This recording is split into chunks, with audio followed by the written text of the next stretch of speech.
Lições bíblicas. Batalha espiritual. O povo de Deus e a guerra contra as potestades do mal.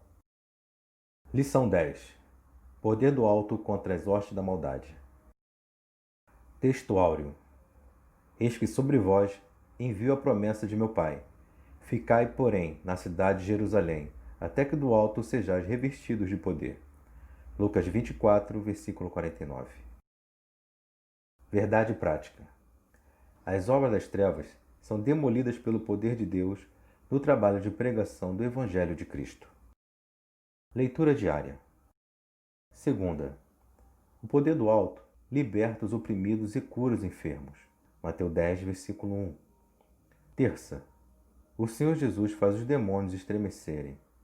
Marcos 5, versículos de 6 a 10. Quarta. As hostes da maldade só podem ser vencidas por Jesus. Lucas 4, versículo 36. Quinta. É necessário ser cheio do Espírito Santo para vencer a força do inimigo. Atos 13, versículos de 9 a 11. Sexta. Os exorcistas de Éfeso confundiam o nome de Jesus com fórmulas mágicas. Atos 19, versículo 13 a 16. Sábado. O poder de Deus destrói as obras das trevas. Atos 19, versículo 18 a 20. Leitura bíblica em classe. Atos 8, versículo de 5 a 13 e 18 a 21. E descendo Filipe à cidade de Samaria, lhes pregava a Cristo.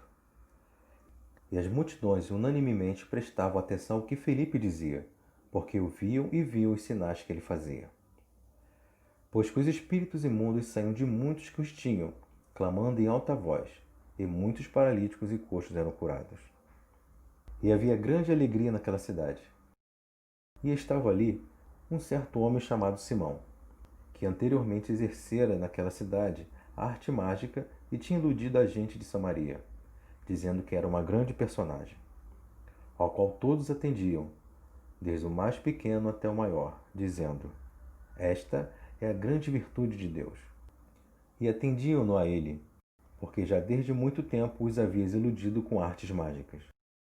Mas, como crescem em Filipe, que lhes pregava acerca do reino de Deus e do nome de Jesus Cristo, se batizavam tanto homens como mulheres. E creu até o próprio Simão.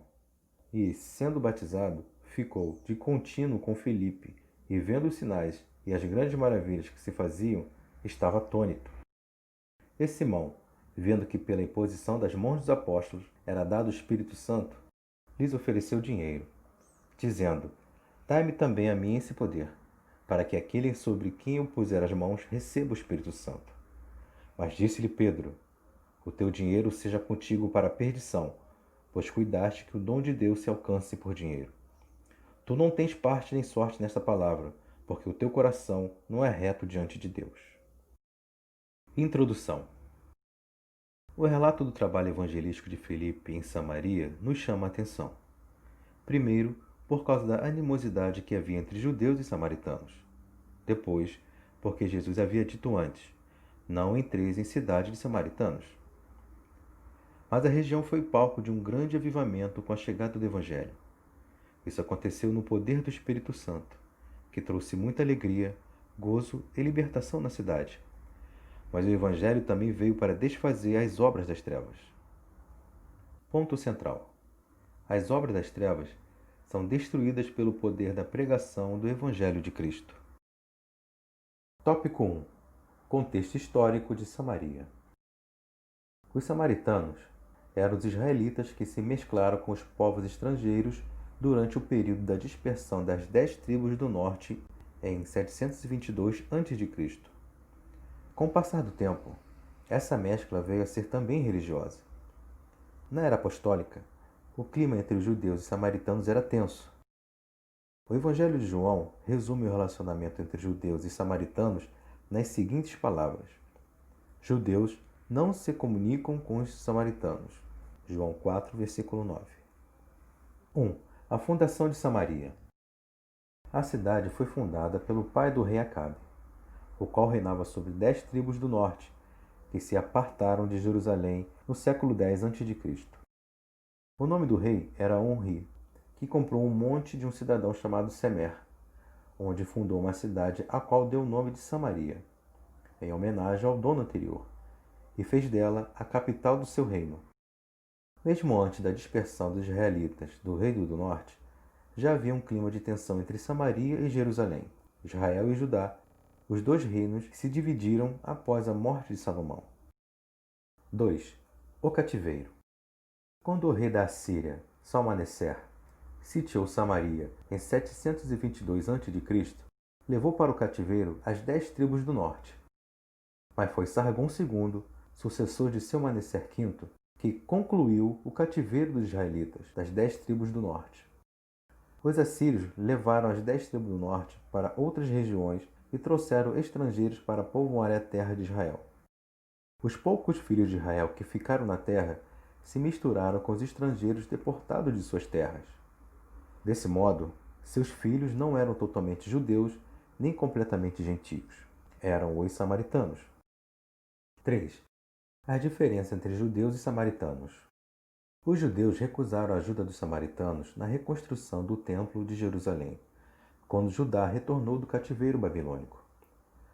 Os samaritanos rejeitaram as escrituras do Antigo Testamento, adotaram apenas o Pentateuco e também construíram um templo rival no Monte Gerizim. Com esses fatos, a ruptura samaritana se consolidou, mas eles esperavam também a vinda do Messias. Na era apostólica, Samaria era o nome da cidade e ao mesmo tempo da província romana. Síntese do tópico 1. A cidade de Samaria foi fundada pelo pai do rei Acabe, Onri. Samaria era a capital do Reino do Norte. Tópico 2. O Evangelho entre os samaritanos. O relacionamento cristão com os samaritanos começou de forma salutar com o Senhor Jesus e depois continuou com Felipe. Este aqui é o mesmo que foi escolhido como um dos 7 diáconos, mas logo se destacou na pregação do Evangelho e aparece cerca de 20 anos depois como evangelista. 1. Jesus e os samaritanos. Os samaritanos, numa ocasião, recusaram-se a receber Jesus quando ele estava a caminho de Jerusalém. Mas, na aldeia de Sicar, em Samaria, os samaritanos receberam Jesus e creram na sua mensagem como resultado do testemunho da mulher samaritana. A passagem do bom samaritano foi uma lição para os judeus. Eles não deviam imitar o levita nem o sacerdote, mas o samaritano. Jesus proibiu os discípulos de entrarem em cidades de samaritanos, porque ele fora enviado às ovelhas perdidas da casa de Israel, uma vez que ainda não era tempo. Mas, depois de sua ressurreição dentre os mortos, Jesus mandou pregar também em Samaria. Filipe agora estava cumprindo com êxito essa missão. 2. O poder de Deus entre os samaritanos. Filipe foi impulsionado pelo Espírito Santo. Do contrário, não ousaria enfrentar as hostilidades dos samaritanos. Filipe lhes pregava a Cristo com poder, de modo que as multidões prestavam atenção no que ele dizia, pois ouviam e viam os sinais que ele fazia.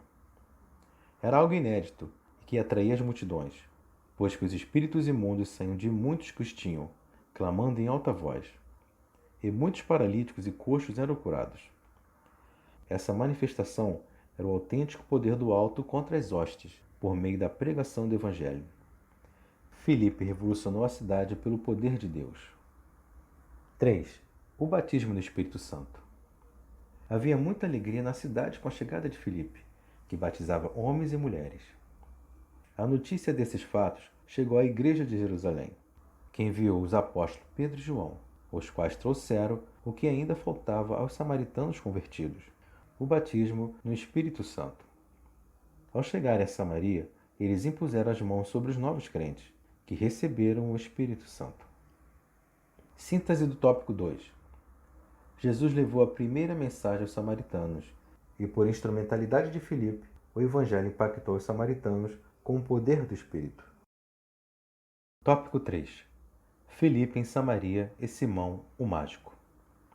Antes da chegada de Filipe a Samaria, ali estava Simão, o mágico, um entre os vários impostores que afirmavam possuir os segredos da natureza e comunicar-se com o mundo invisível, dedicando-se ao ocultismo e ao curandeirismo.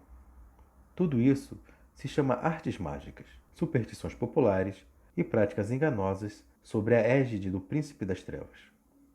1. Simão o Mágico. Nesse contexto de tanta alegria e gozo entre o povo mediante a obra realizada por Filipe, surge a figura de um cidadão, Simão, que anteriormente exercera naquela cidade a arte mágica e tinha iludido a gente de Samaria, dizendo que era uma grande personagem. Ele já estava na cidade antes da chegada de Filipe e era reconhecido pela população como a grande virtude de Deus. Isso significa que Simão se declarava um tipo de emanação ou representação do ser divino.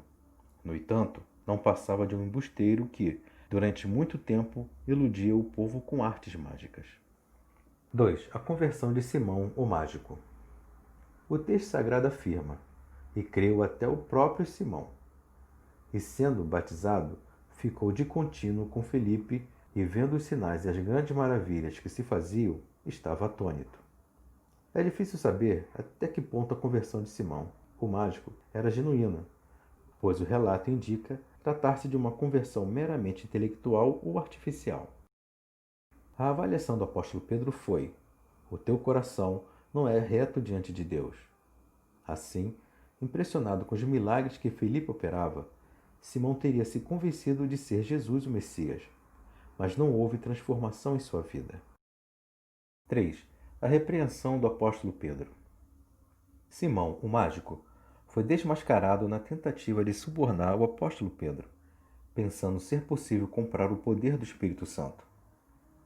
Essa atitude não condiz com a postura de um novo convertido que ainda não compreende a natureza da fé cristã.